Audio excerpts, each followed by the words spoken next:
이것이 사도 바울에게 있어서 가장 안타까운 일이 되는 것입니다. 6절로 넘어와서 이제 그렇다면 이런 질문을 던질 수 있죠. 그리스도가 세상에 오시는 통로가 된 사람들이 그리스도를 믿지 않고 있다면 이스라엘을 향한 하나님의 구원 목적은 실패하였는가? 이 질문을 던집니다. 사도 바울은 이 로마서를 서술해 가면서 중간중간 반어법으로 또한 여러 가지 의문문으로 질문을 던짐으로 자신이 하고 싶은 말을 강조하는 어법을 많이 사용하고 있죠. 6절에서 또 사용하고 있습니다. 하나님의 구원 목적은 실패하였는가? 아니다 라는 겁니다. 6절의 말씀을 보십시오. 그런 하나님의 말씀이 폐하여진 것 같지 않도다. 이스라엘에서 난 그들이 다 이스라엘이 아니요 하나님 말씀이 폐하여진 것 같지 않도다. 이것은 원문대로 말하면 절대로 폐해진 것이 아니다 라는 강조적 표현입니다. 왜냐하면 첫 번째, 하나님께서 구원하시기로 선택한 모든 사람이 구원을 받았거나 선택한 모든 사람이 구원을 받았거나 구원받을 것이기 때문이다. 로마서 9장 15절의 말씀입니다. 모세에게 이르시되 내가 긍휼히 여길 자를 긍휼히 여기고 불쌍히 여길 자를 불쌍히 여기리라 하셨다라는 말씀이죠. 두 번째 이유입니다. 하나님은 모든 이스라엘이 구원받는 것이 아니라 이방인 가운데 얼마가 구원받을 것이라고 계시하셨기 때문이다. 9장 27절의 말씀입니다. 또 이사야가 이스라엘에 관하여 외치되 이스라엘 자손들의 수가 비록 바다의 모래 같을지라도 남은 자만 구원을 받을 것이다. 그러므로 지금 유대인들이 믿지 않고 대부분이 믿지 않고 있지만 구원 얻을 이가 분명히 있을 것이고 또 모든 이스라엘이 구원받는다고 말씀하지 않으셨기 때문이다. 이것은 유대인만이 아니죠.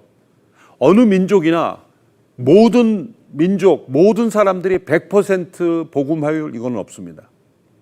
남은 자만 구원을 받을 것이다.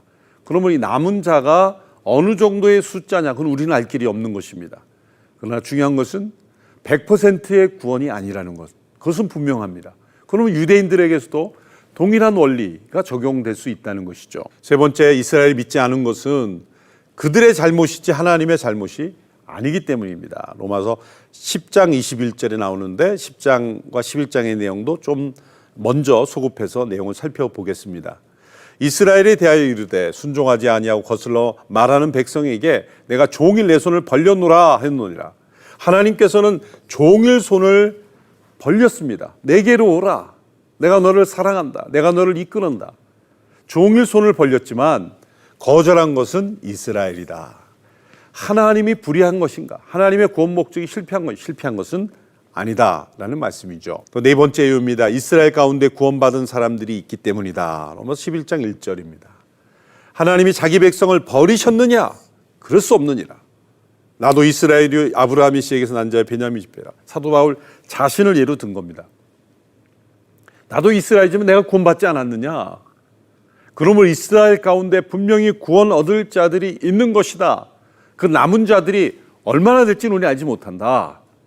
그러면 하나님께서 이스라엘 민족을 향한 하나님의 계획은 실패한 것이 아니다. 이루어지고 있다라고 강조하고 있는 것입니다. 다섯 번째 이유입니다.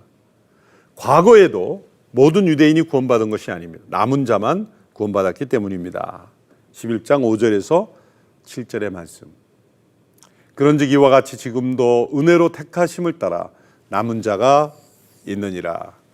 만일 은혜로 된 것이면 행위로 말미암지 않으니 그렇지 않으면 은혜가 은혜되지 못하느니라. 그런즉 어떠하냐? 이스라엘이 구하는 그것을 얻지 못하고 오직 택하심을 입은 자가 얻었고 그 남은 자들은 우둔하여졌느니라.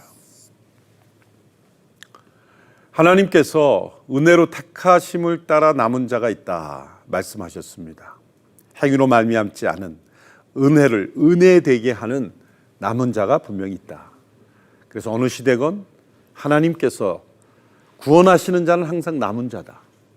남은 자라 그래서 아주 소수다 이렇게 말할 수가 없는 것은 하나님만이 아시는 개념이고 이스라엘 역사에 있어서 언제나 남은 자가 있었어요. 포로의 시기의 때도 바벨론에 멸망당할 때도 남은 자가 있었어요.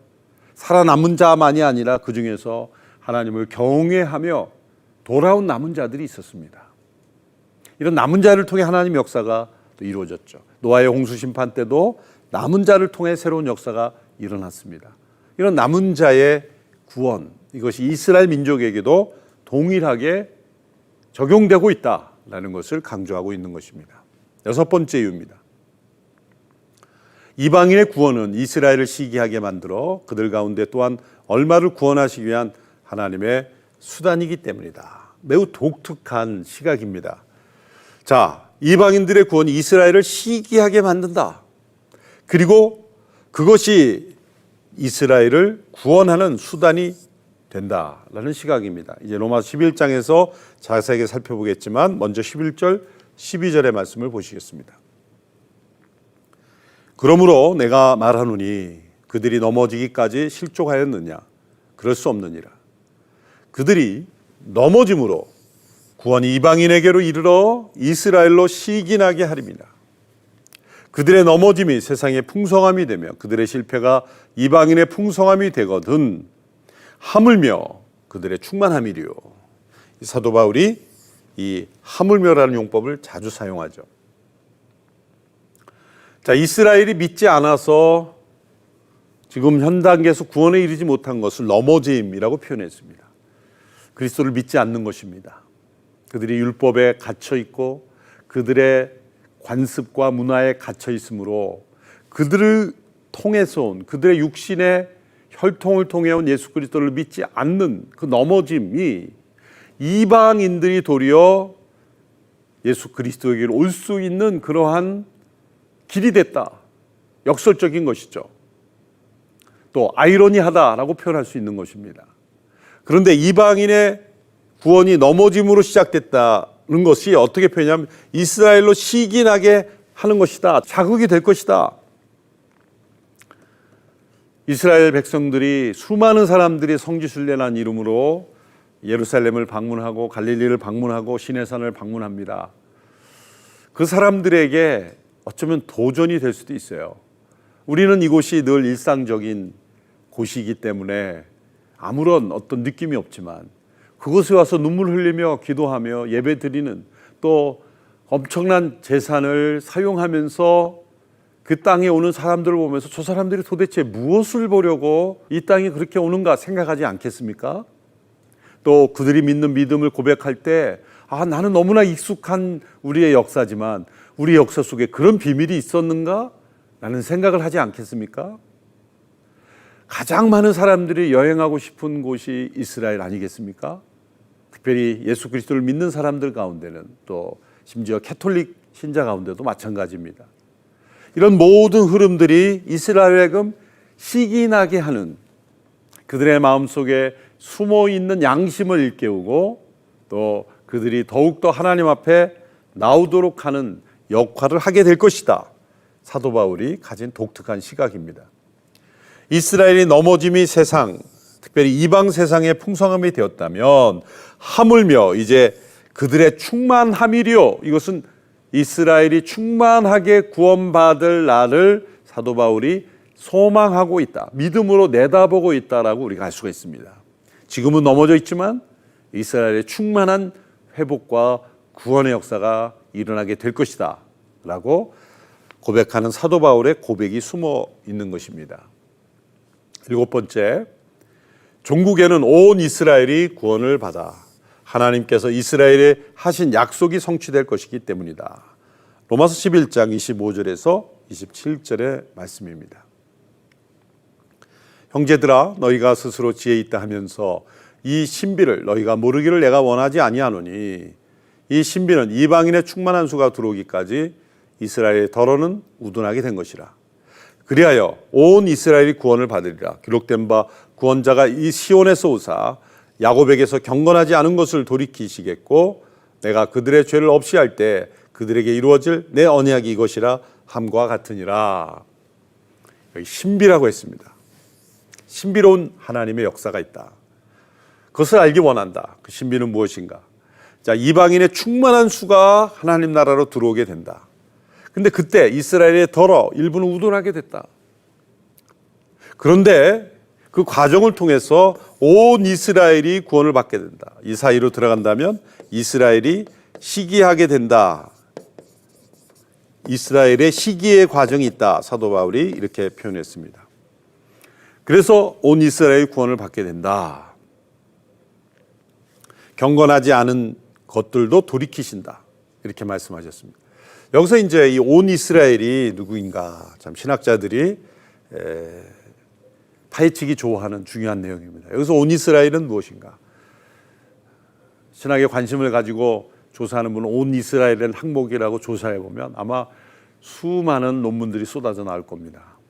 어떤 사람은 이 온 이스라엘을 유대인 전체가 다 구원받는다는 의미로 말하는 분도 있겠고, 또 어떤 분들은 자, 이방인의 충만한 수도 들어오니 유대인이건 이방인이건 구원받는 예수 그리스도의 모든 구원자들 또 온 이스라엘이라고 부를 수가 있겠죠. 저는 후자의 선택을 택합니다.